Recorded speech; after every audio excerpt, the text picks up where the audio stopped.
ഒരു സമചതുരത്തിന്റെ വികരണത്തിന്റെ നീളം 4 സെന്റിമീറ്റർ ആയാൽ അതിന്റെ ഒരു വശത്തിന്റെ നീളം എത്ര? ഉം.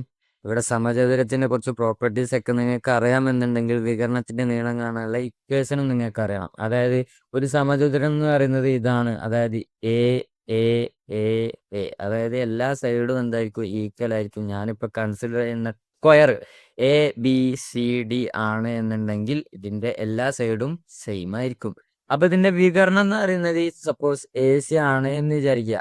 ഞാനിവിടെ കൺസിഡർ ചെയ്യുന്നത് എ സി ആണ്. ഇതിന്റെ ലെങ്ത് ആണ് തന്നിട്ടുള്ളത് 4 സെന്റിമീറ്റർ എന്നുള്ളത്. സോ A√2 എന്നുള്ളതാണ് എന്ത്? വികരണത്തിന്റെ ഒരു സമചതുരത്തിന്റെ വികരണത്തിന്റെ നീളം കാണാനുള്ള ഇക്വേഷൻ ആണ് A√2. സമചതുരം ആയിക്കോട്ടെ, ചതുരായിക്കോട്ടെ, വേറെ എന്തെങ്കിലും ആയിക്കോട്ടെ, അതിനെക്കുറിച്ച് കൂടുതൽ അറിയണമെന്നുണ്ടെങ്കിൽ നിങ്ങൾ സ്ക്വയറിന് എന്താക്കുക, കമന്റ് ചെയ്യുക. അപ്പം നമ്മൾ കൂടുതൽ വീഡിയോ ഇടുന്നത്. അപ്പൊ ഈ A√2 എന്ന് പറയുന്നത് 4 സെന്റിമീറ്റർ ആണെന്നുള്ളത് ക്വസ്റ്റ്യനിൽ തന്നിട്ടുണ്ട്. അപ്പൊ ഈ ഇതിന്റെ ഏതെങ്കിലും ഒരു വശം പറഞ്ഞാൽ ഒരു വശത്തിന്റെ നീളം കാണാനാണ് പറഞ്ഞത്. അതായത് ഈ എ കാണാനാണ് പറഞ്ഞത്.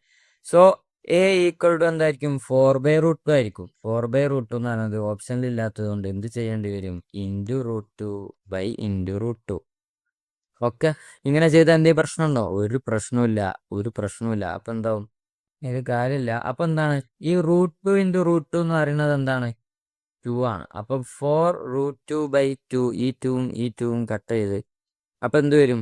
2 വരും. 2√2 ഓപ്ഷനിൽ 2 സെന്റിമീറ്റർ ഉണ്ട്. ഇവിടെ √2 ഉണ്ട് കേട്ടോ ഓപ്ഷനിൽ. ഞാൻ മറന്നു പോയതാണ്. ഓപ്ഷൻ ഡി ആണ് വരാം. Okay, by.